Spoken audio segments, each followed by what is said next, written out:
Ini UMKM Center yang ketiga kita setelah sebelumnya di Aceh dan di Jogja. Jadi alhamdulillah ya Surabaya menjadi tempat ketiga kita, tempat ketiga Bank Syariah Indonesia menempatkan ya atau menunjukkan komitmen BSI yang begitu serius terhadap pengembangan UMKM kita, khususnya di Jawa Timur ya, di Surabaya ini. UMKM Center, BSI UMKM Center itu sangat terbuka gitu ya. Jadi saya mengundang ya teman-teman pelaku UMKM di Surabaya, di Jawa Timur ini, khususnya tadi teman-teman bonek ya, Mas Tri, itu untuk bisa sama-sama membesarkan ya ekonomi di Surabaya ini mungkin, atau di Jawa Timur ya. Salah satu wasilahnya itu mungkin lewat BSI UMKM Center itu.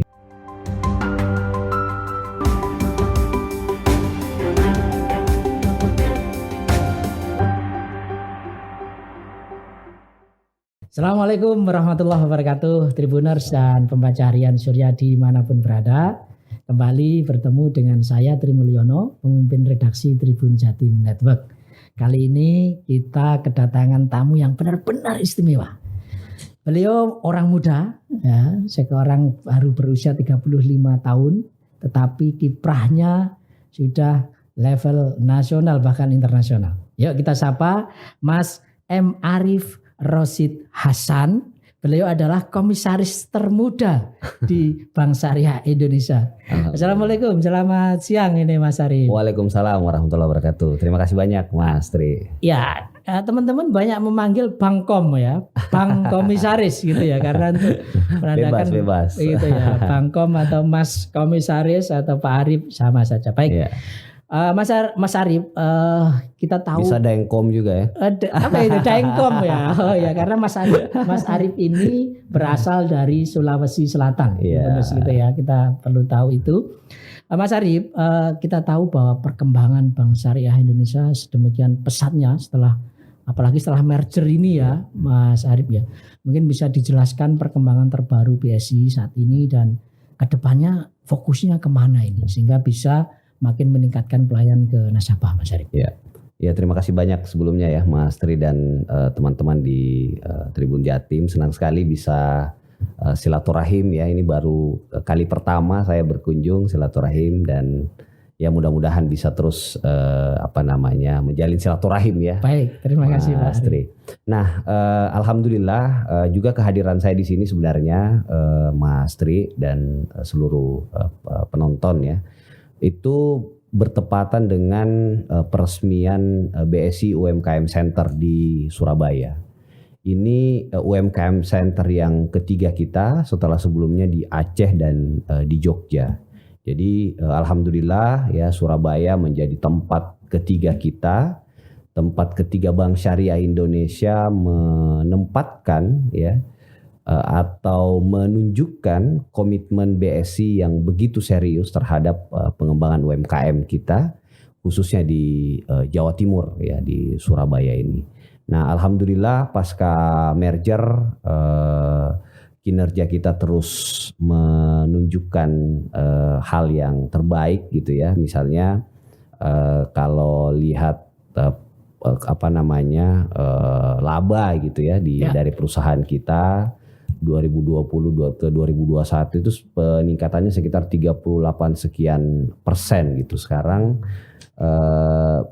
per kemarin itu 2021 kita sampai tembus 3 triliun gitu ya. Dan sebenarnya inilah yang sekali lagi menegaskan bahwa resiliensi dari ekonomi dan keuangan syariah itu begitu baik gitu ketimbang mungkin sistem ekonomi dan keuangan yang lain gitu ya. Dan alhamdulillah Mas Tri, pertumbuhan kita dari semua indikator itu rata-rata mencapai double digit semua gitu. Jadi ini sekali lagi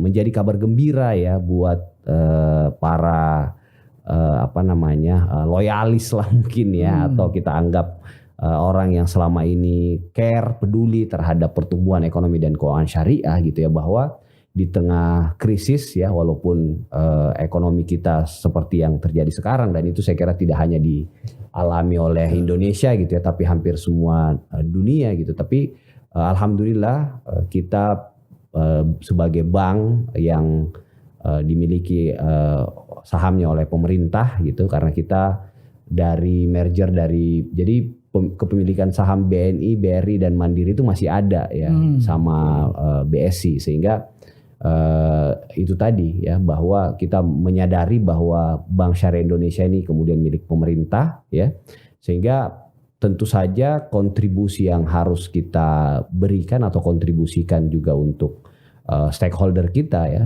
stakeholder utama kita pemerintah misalnya juga harus maksimal. Tapi tentu saja tadi komitmen kita sih menyebutnya, saya selalu menyebutnya sebagai komitmen keumatan dan kebangsaan itu juga nggak boleh luntur gitu ya. Artinya selain kita peduli gitu ya, memberikan hasil yang maksimal ke pemegang saham gitu ya, dalam hal ini pemerintah segala dalam bentuk laba bersih dan seterusnya. Di sisi yang lain juga kita selalu mendorong agar Bank Syariah Indonesia ini bisa lebih kontributif gitu terhadap umat dan bangsa kita. Misalnya pendirian BSI UMKM Center ini gitu ya. Kemudian tadi kalau ditanya apa yang kemudian menjadi fokus yang mungkin menjadi diferensiasi gitu ya dibanding bank yang lain. Bank Syariah Indonesia ini dari 7 strategi utamanya, salah satu strategi utama kita itu adalah mendorong yang kita sebut dengan ekosistem Islam.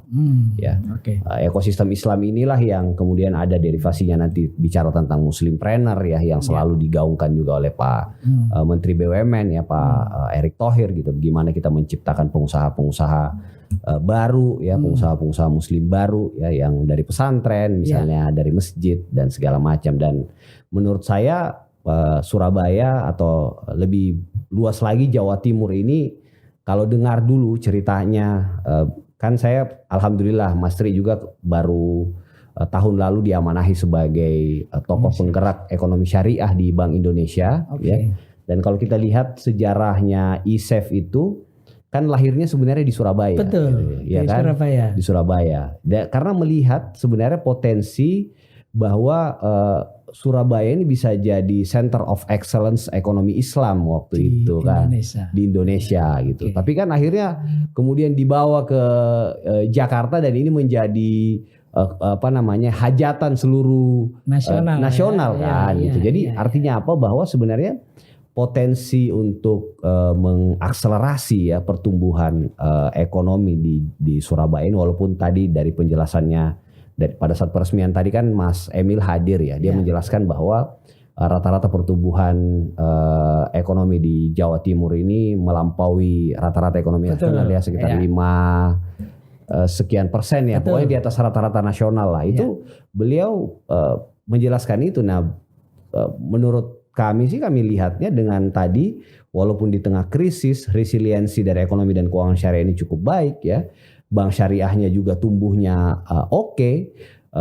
Mudah-mudahan sih pertumbuhan dari Bank Syariah Indonesia juga ini semakin baik kalau ditopang oleh kinerja kita khususnya di Jawa Timur ini. Dan menurut saya peran media lebih khusus lagi Tribun Jawa Timur ini akan sangat berpengaruh kan. Kalau kita lihat dulu itu strategi pentahelix kan salah satu pilarnya itu kan media ya. Sehingga itulah kemudian yang menggerakkan saya bisa bersilaturahim dengan Mas Tri gitu. Jadi kata kuncinya adalah PSI fokusnya adalah akselerasi ekonomi yang dibungkus dalam ekosistem Islam. Betul, gitu ya Mas. Dan betul sekali Mas Arif, di Jawa Timur itu termasuk jumlah santri terbesar di Indonesia di Jawa Timur Mas Arif gitu ya. Nah, kalau jumlah pesantrennya Jawa Barat yang banyak tapi jumlah santrinya kita termasuk yang terbanyak. Dan di Jawa Timur sendiri Ibu Gubernur Khofifah Indar Parawansa punya satu program namanya OPOP Mas Arif. Jadi One Product One Pesantren. Nah, kira-kira ini apa nanti peran BSI untuk mengakselerasi kemudian menyentuh kelompok-kelompok pesantren di Jawa Timur ini Mas Arif?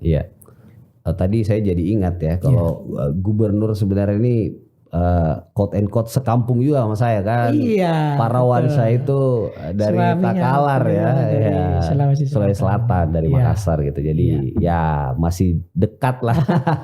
Artinya makin cocok gitu kayaknya. Nah, jadi kita banyak sekali ya mendapat aspirasi itu dan setiap kami misalnya berinteraksi ya teman-teman ya kami dapat laporan dari teman-teman di regional Jawa Timur ini ketika berinteraksi misalnya dengan Mas Wagub ya atau Bu Gup ya memang concernnya itu luar biasa ya beliau sangat konsekuen sangat luar biasa mendorong one pesantren one product itu. Nah itu yang tadi juga sempat Mas Emil sampaikan gitu ya dulu ya Mas Tri sebelum mergernya Bank Syariah Indonesia ini ya jadi kan kita meyakini bahwa size does matter ya jadi size itu akan sangat berpengaruh gitu terhadap kapasitas kita melakukan sesuatu kan gitu ya. Nah memang sebelum merger itu kapasitas kita untuk bisa bersaing dengan lembaga-lembaga keuangan ya khususnya yang konvensional itu memang cukup berat gitu ya karena bayangin dulu asetnya misalnya Bank Syariah Mandiri itu cuma sekitar 100 triliun gitu ya kemudian BNI Syariah dan BRI Syariah juga sekitar segitu lah 40-50 sekian triliun gitu jadi dibandingkan dengan Himbara ya yang rata-rata asetnya kan 1.000 triliun gitu. Jadi itu cuma sekitar 10% kan. Gitu. Nah, alhamdulillah komitmen pemerintah ya di bawah Presiden Pak Jokowi kemudian ditambah lagi sekarang Pak Kiai Ma'ruf ya sebagai wakil presiden dan ada Pak Erick Thohir sebagai Menteri BUMN yang juga selaku sekarang Ketua Umum Masyarakat Ekonomi Syariah, Mas Ri, saya juga tergabung di situ sebagai Ketua Komite Pemuda. Nah itu memang luar biasa. Beliau memikirkan untuk menggabungkan bank-bank syariah milik pemerintah ini menjadi satu Bank Syariah Indonesia. Ya. Kedepan ada beberapa rencana lagi ya, mungkin saya belum bisa bocorin di sini ke Mas Ri dan seluruh pemirsa. Tapi komitmen pemerintah atau afirmasi pemerintah terhadap ekosistem ekonomi dan keuangan syariah ini begitu besar. Nah itulah yang selama ini menjadi masalah sebenarnya gitu. Jadi ketika kita mendorong misalnya peningkatan kapasitas ya atau misalnya mendorong akses pembiayaan kan tadi ujung-ujungnya kan ke situ kan selain kapasitas pembiayaan juga kemudian akses pasar kan. Nah kan sebagian besar itu kan sebenarnya bisa ini oleh bank ya kalau dia punya kapasitas ke sana kan. Nah cuma tadi itu Mas Tri kita juga harus menyadari bahwa sebelum ini kita masih punya banyak keterbatasan. Nah tapi begitu merger ya begitu ini digabungkan oleh pemerintah aset kita sekarang kan sekitar 60 sekian 70 ya kalau nggak salah itu 270 sekian triliun ya. Nah, 2 kali lipatnya sebelumnya. Betul dan kita sekarang udah masuk peringkat 7 kan. Makanya kemarin kita berani buka kantor cabang di Dubai. Kemarin kan kita udah punya juga Mas. Jadi alhamdulillah satu-satunya bank milik pemerintah di Timur Tengah bukan cuma di Dubai itu ya Bank Syariah Indonesia.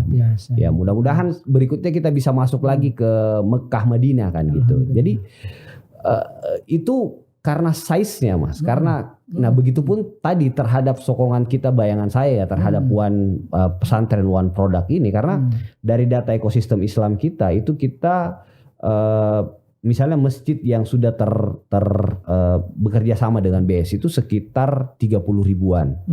Kemudian pesantren itu belasan ribu gitu ya. Jadi bayangan saya untuk misalnya case-nya one product one pesantren ini itu harusnya udah mulai bisa dikembangin gitu ya proses. Dia tentu saja kita juga perlu bekerja sama misalnya dengan lembaga yang lain. Misalnya Jatim kan punya Bank Jawa Timur yang juga saya kira UMKM itu Mas. Betul.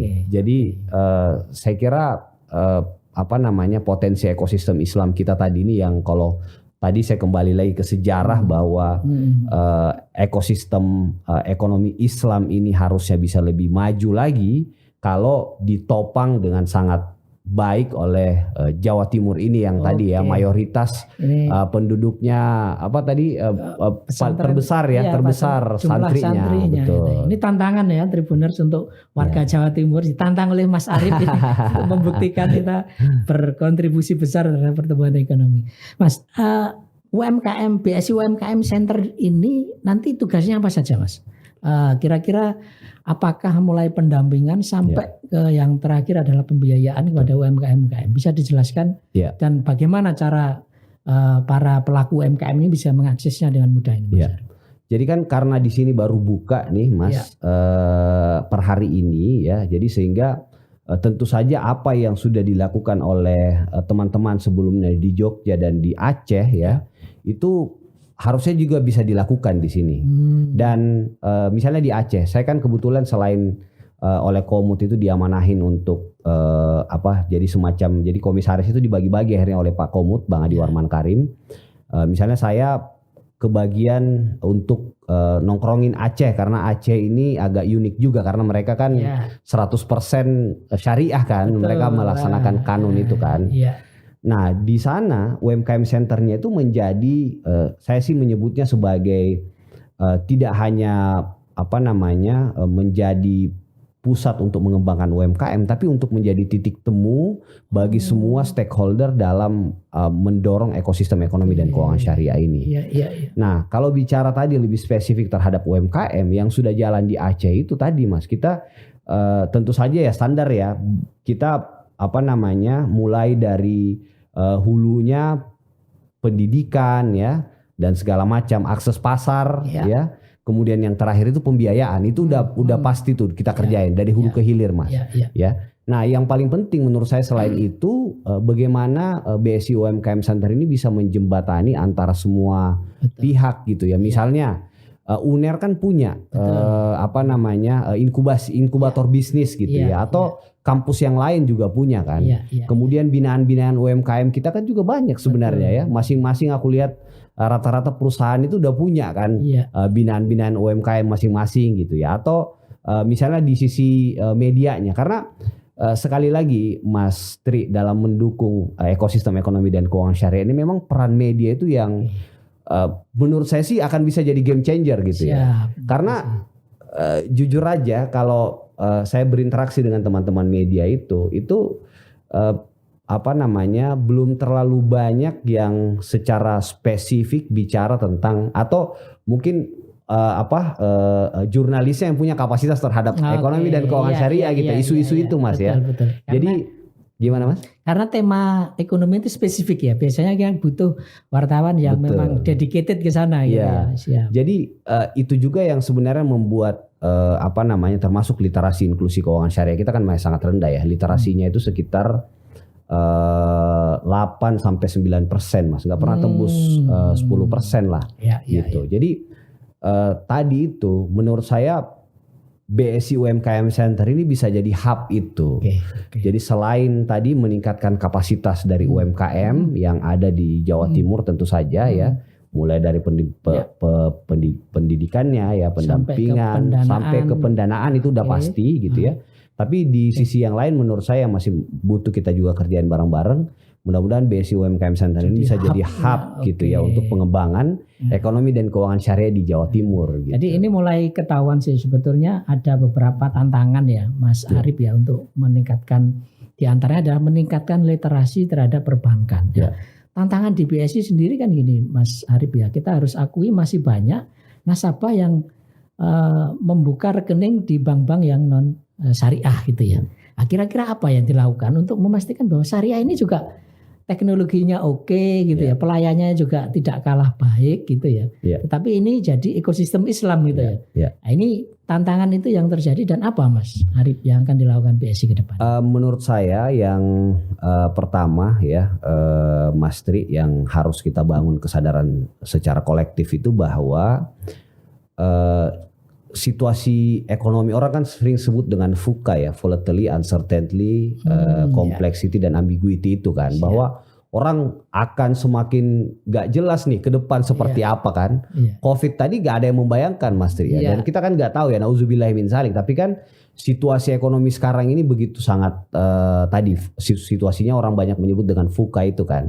Nah menurut saya di tengah kondisi itu memang penting untuk kita paling pertama itu ya mendiversifikasi aset kita gitu. Jadi kita juga nggak sebenarnya berharap untuk ya lebih bagus sih pindahin ke syariah semua, enggak. Tapi dengan melihat situasi ekonomi yang semakin apa namanya seperti sekarang ini gitu ya, itu penting untuk mendiversifikasi aset kita gitu. Jadi apa namanya sehingga jalan syariah ini mungkin bisa menjadi salah satu pilihan melihat tadi kinerjanya di tengah krisis ini jauh lebih baik, meningkat 38%.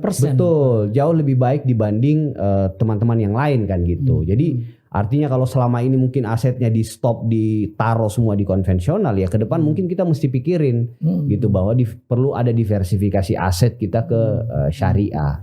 Nah kemudian yang kedua, kita ini kan negara dengan penduduk mayoritas muslim gitu ya. Ya saya sih nggak bermaksud berpikir dikotomis gitu bicara antar agama segala macam, tapi kalau melihat itu Mas, 87% muslim ini harusnya ini menjadi potensi kekuatan gitu ya. Harusnya ini menjadi diferensiasi yang harus kita dorong sama-sama juga sebagai bangsa dan negara gitu kan. Dan itulah yang dilakukan pemerintah.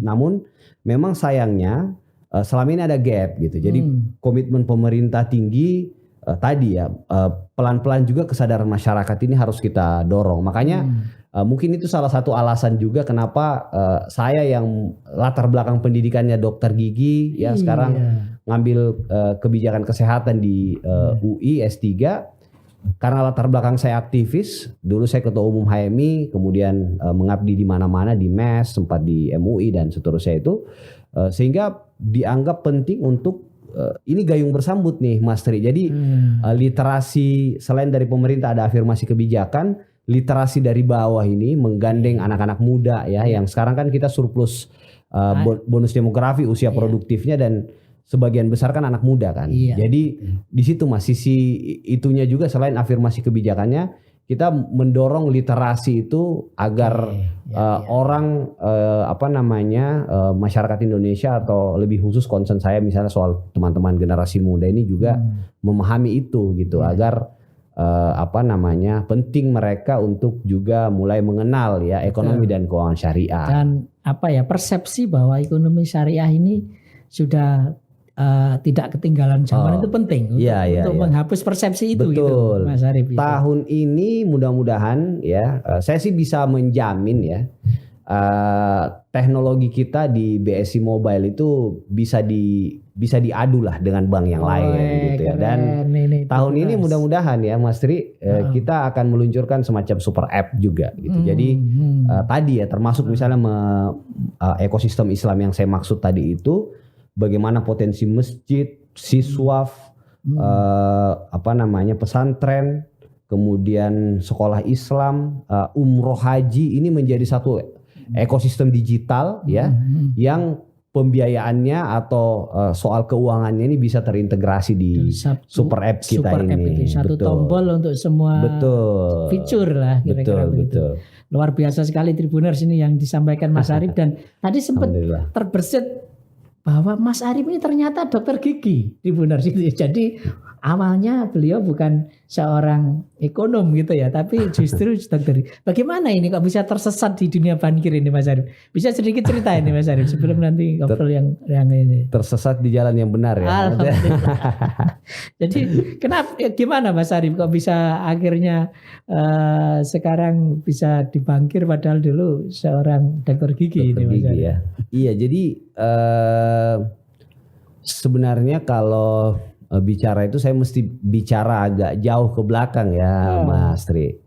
Nah memang sejak SD ya keluarga itu alhamdulillah ya bisa mendidik anak-anaknya untuk bisa lebih dekat sama agama kali ya. Jadi waktu itu setiap pulang sekolah gitu ya, titik kumpulnya itu kadang-kadang di masjid gitu.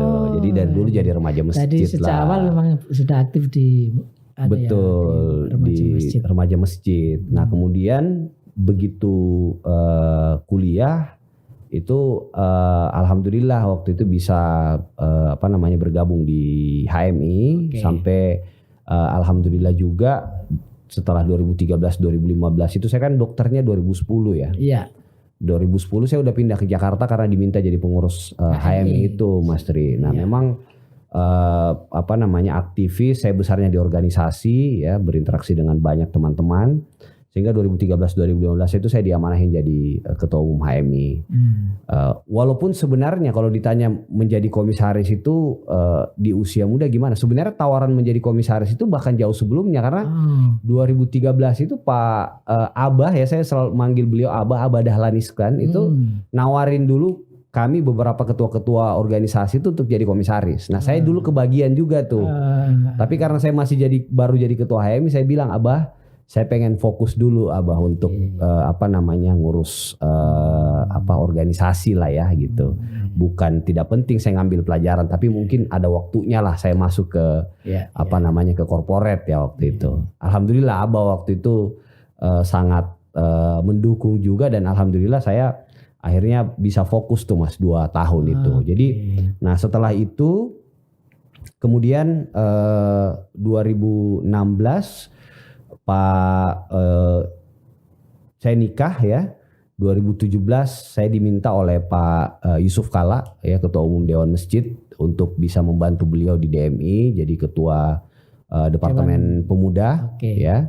Dan terakhir diminta bantu juga jadi ketua ekonomi masjid ya. Nah, sehingga proses-proses itulah yang sebenarnya banyak membantu saya gitu untuk bisa lebih melihat secara helikopter view gitu ya, ekosistem Islam tadi itu, Islamic ecosystem itu, bahwa kok saya selalu punya pertanyaan gitu ya, kok kita 87% muslim, potensinya begitu besar, tapi kok kita masih ketinggalan kan? Ada kan yang selalu Pak JK sebut itu kan, 1% dari 100 orang kaya muslimnya misalnya cuma berapa persen, cuma 10% kan, begitupun sebaliknya. Jadi rasa-rasa itulah yang terus membuat saya gelisah gitu ya, dan sehingga membuat banyak inisiatif gerakan ya. Alhamdulillah banyak Mas, sampai kemarin juga terlibat di relawan Covid. Saya berkali-kali datang ke Surabaya untuk bisa mengenal secara umum. Saya alhamdulillah Mas Tri bisa berkeliling ke sekitar 400 kabupaten kota di seluruh Indonesia ini. Sudah hampir seluruhnya ya, berarti Mas. Alhamdulillah lah, keliling ketemu sama teman-teman. Nah mungkin yang dilihat oleh stakeholder waktu itu pada saat sebelum RUPS itu ya mungkin salah satunya itu kali. Karena saya bisa berinteraksi dengan banyak kelompok anak muda ya, bisa mengenal tentang ekosistem Islam ini, sehingga pada saat RUPS waktu itu saya masuknya di Bank Syariah Mandiri sebenarnya. Jadi sejak awalnya 2020 itu saya udah dikasih amanah jadi komisaris independen di Bank Syariah Mandiri. Nah begitu merger 1 Februari 2021 alhamdulillah diajak kembali, dan saya ya konsekuen di situ aja Mas Tri. Saya mendorong misalnya MOU antara BSI dan DMI ya, kemudian kita mendorong juga berbagai kegiatan-kegiatan yang mendekatkan BSI ini dengan ekosistem Islam itu. Kita mendorong program kewirausahaan, misalnya ada yang disebut dengan talenta wirausaha BSI ya. Kemudian mendukung juga adanya kehadiran BSI UMKM Center. Jadi saya sih lebih pada memastikan bahwa komitmen pemerintah ini begitu besar terhadap ekosistem ekonomi dan keuangan syariah, dan ada Bank Syariah Indonesia yang harus berpihak terhadap kemaslahatan umat dan bangsa. Saya memastikan itu, karena kan tugas komisaris menasehati dan ada 2 itu kan. Ya saya sih lebih ke itu aja, memastikan agar komitmen pemerintah ini bisa jalan melalui Bank Syariah Indonesia. Cita-cita Bank Syariah Indonesia untuk menjadi hub dari semua stakeholder itulah yang akan dipegang oleh Mas Arief gitu ya, kira-kira. Setidaknya itu menjadi komitmen pribadi saya gitu dalam menjalankan aktivitas ini. Dan ngomong-ngomong tadi ternyata Mas Arief pernah jadi relawan Covid juga ya ternyata. Dan pernah bertugas di Surabaya. Bisa cerita Mas, karena Surabaya itu kan kemarin ngeri loh Mas, tahun 2020 itu Surabaya hitam gitu ya. Enggak merah lagi tapi sampai hitam gitu. Dan Mas Arief bertugas di sini jadi relawan. Bisa cerita Mas, dan apa yang dilakukan sehingga akhirnya Surabaya menjadi hijau seperti sekarang? Ya tentu saja terlalu simplifikasi ya kalau saya menjelaskan bahwa itu. Tapi saya kira itu ikhtiar semua masyarakat di Jawa Timur ya. Itu sebelum Pak Arief jadi komisaris ya? Dari relawan Covid waktu itu baru ditunjuk sebagai komisaris Bank Syariah Mandiri. Baru banget lah waktu itu. Jadi Waktu itu kan saya ditunjuk bulan April ya kalau nggak salah. Covid itu kan sejak Maret 2020 ya. Iya betul. Awal ya, Pak. Jadi awal-awal banget Ya. lah. Nah waktu itu sama nih Pak Yusuf Kalla juga, Pak JK juga yang memberi saya amanah gitu ya. Menelpon saya waktu itu, Rif, ini COVID harus dibantu nih pemerintah waktu itu. Kamu datang waktu itu rapat perdana, saya masih ingat Mas Tri di BNPB ya. Saya hadir mendampingi beliau ya karena kan beliau kan waktu itu sudah nggak wakil presiden ya, tapi masih jadi ketua PMI dan ketua DMI. Iya, betul. Gitu. Dan pengalamannya sampai sekarang DMI, Pak, ya. Dan pengalamannya terhadap bencana kan luar biasa kan. Jadi beliau waktu itu diundang sama Pak Doni Monardo dan saya diajak sama beliau untuk mendampingi. Waktu itu saya masih lihat tuh suasana rapat perdana di BNPB itu yang orang semua seperti kehilangan akal gitu. Harus ngapain itu kan? Itu karena kan mengerikan Pak. Betul bencana ini kan orang nggak pernah ngira kan. Bahkan negara superpower seperti Amerika, China sendiri pun kerepotan gitu kan. Apalagi kita gitu. Jadi disitulah saya melihat betul bahwa komunikasi itu menjadi faktor yang sangat fundamental gitu ya. Dan komunikasi ini kan harus deliver gitu Mas. Nah sejak saat itu saya melihat ada yang tadi karena baru ya kita belum ini sehingga komunikasi kita kan masih saling silang lah gitu ya.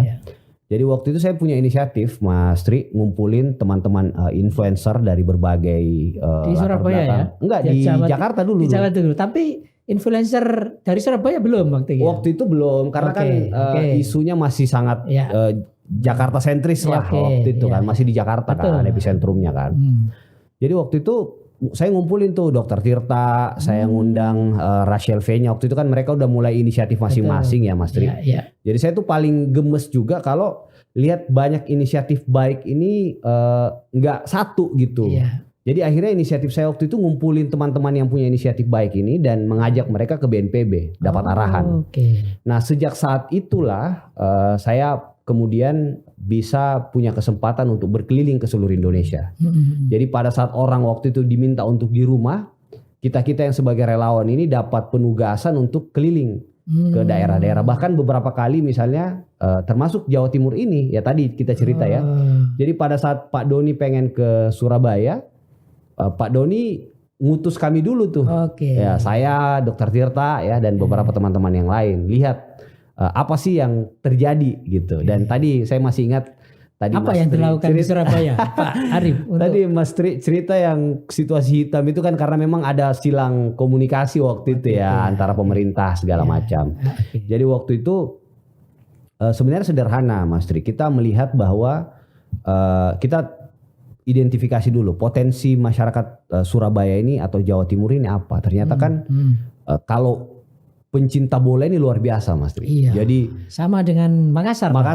Betul. Jadi bonek Surabaya ini, bonek Persebaya ini luar biasa lah. Dan mereka ternyata ada di berbagai banyak sekali daerah kan.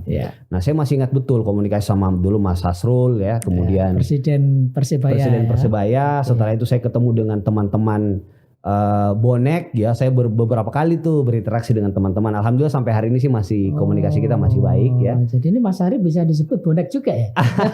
Ketuanya bonek ini jangan-jangan. Enggak lah itu. Saya cuma ini aja Mas waktu itu menjelaskan bahwa inisiatif ini loh yang teman-teman anak-anak muda dan beberapa kelompok ya di beberapa daerah khususnya di Jakarta yang kita dorong. Nah mungkin inisiatif dari teman-teman bonek inilah yang ditunggu nih oleh masyarakat sehingga kalau aku kasih analogi sederhana dulu ya, kalau hitam itu kan lambangnya Persipura ya atau hitam kan, atau PSM itu kan merah gitu. Nah gimana biar Surabaya atau Jawa Timur ini hijau gitu, itu kan identik dengan menyentuh ya, kena banget itu ya. Nah itulah yang kemudian membuat teman-teman merasa bahwa oh ini kesempatan buat bonek ini menunjukkan bahwa kita juga bisa memberi yang terbaik gitu buat kota dan daerah kita. Dan alhamdulillah Mas waktu itu Pak Doni menjadikan bonek ini salah satu contoh ya strategi pentahelix yang berjalan gitu. Gimana masyarakat itu ya, dan tadi dengar dari Mas Tri juga kan ternyata didukung oleh Tribun ya. Iya, Itu inisiatif berbagai pihak ini menjadi sangat menentukan ya di masa krisis kita itu. Dan saya kira itulah yang diajarkan oleh Bung Karno dulu kan tentang gotong royong itu kan, bagaimana soliditas antar warga gitu. Luar biasa. Dan artinya kalau ngomong soal bonek ini juga aset juga untuk dalam konteks sekarang untuk meningkatkan peran BSI juga Mas di UMKM. Mas Arif perlu ketahui bahwa di Surabaya, bonek-bonek Surabaya itu juga banyak punya UMKM Mas. Mereka juga mau bikin kaos, souvenir terkait Persibaya gitu ya. Nah ini mungkin barangkali bisa disampaikan. Kira-kira apakah UMKM Center di Surabaya nanti juga bisa berperan untuk itu? Iya. Saya malah Mas Tri dengan usulan Mas Tri saya langsung kepikiran nih. Iya. Setelah ini saya pengen main ke teman-teman gitu ya, bahwa nonton ya, betul bahwa UMKM Center, BSI UMKM Center itu sangat terbuka gitu ya. Jadi saya mengundang ya teman-teman pelaku UMKM di Surabaya, di Jawa Timur ini, khususnya tadi teman-teman bonek ya, Mas Tri, itu untuk bisa sama-sama membesarkan ya ekonomi di Surabaya ini mungkin, atau di Jawa Timur ya. Salah satu wasilahnya itu mungkin lewat BSI UMKM Center itu juga gitu, dengan teman-teman bonek ya. Luar biasa Mas Arif. Tribuners dan pembaca harian Surabaya, saya kira cukup panjang lebar yang disampaikan Mas Arif. Tapi yang terakhir ini saya kira pembaca pengen tahu ya. Tadi sudah dijelaskan sosoknya Mas Arif ya, mulai dari aktivis segala macam. Tapi kita coba minta penjelasan langsung dari Mas Arif. Mungkin dulu sekolahnya di mana gitu Mas, SD di mana, SMP mana, sampai kemudian sekarang S3 di UI Mas ya. Iya. Bisa disampaikan ke pembaca harian Surya dan Tribuners ini. Iya. Silakan Mas Arif. Iya. Jadi Mas Tri, terima kasih banyak ya. Dulu aku mulai itu TK-nya dulu Mas ya. Jadi karena orang tua saya ini setengah Muhammadiyah setengah NU sebenarnya gitu. Jadi TK-nya dulu di TK Bustanul Atfal ya di Goa. Di Goa Pak. Ya itu kan TK Muhammadiyah ya kalau nggak salah. TK Aisyah Bustanul, ya TK Muhammadiyah ya, TK Aisyah Bustanul Atfal. Kemudian SD saya di SD Negeri, SD 2. SMP-nya juga sama. Di Goa juga. SMP-nya itu saya bahkan sempat nyantri seminggu. Gitu. Jadi SMP apa itu Pak Arif? Kalau dulu pesantrennya namanya pesantren Imim. Tapi karena waktu itu mungkin karena masih terlalu muda ya Mas Tri. Jadi saya nggak betah lah mungkin cuma seminggu ya. Walaupun sekarang alhamdulillah diakui juga sebagai mantan santri. Gitu. Santri dan bonek juga. Jadi 1 minggu kemudian saya pindah ke SMP 1 Negeri Sungguh Minasa Goa. Kemudian SMA sama, saya sempat di setahun di SMA di Makassar ya, di SMA 2 ya. Kemudian juga karena nggak betah, terlalu jauh segala macam, akhirnya saya pindah ke SMA Sungguh Minasa lagi gitu. SMA 1 Sungguh Minasa. Jadi selalu gitu kayaknya Mas. Begitupun kuliah. Kuliah saya setahun di sekolah tinggi di STIMIK ya, di salah satu sekolah universitas swasta di Makassar. Cuma setahun saya, kemudian karena ibu saya dokter gigi, makanya dia pengen anaknya ada yang jadi dokter gigi lah. Gitu. Ceritanya. Jadi akhirnya saya pindah tuh tahun kedua saya 2003 lulus SMA-nya, setahun di sekolah tinggi STIMIK itu, kemudian setahun setelah itu saya pindah ke Fakultas Kedokteran Gigi Unhas. Jadi disitulah saya belajar banyak ya terhadap organisasi, bagaimana menjaga ya komitmen atau selalu punya keberpihakan lah terhadap orang lain ya.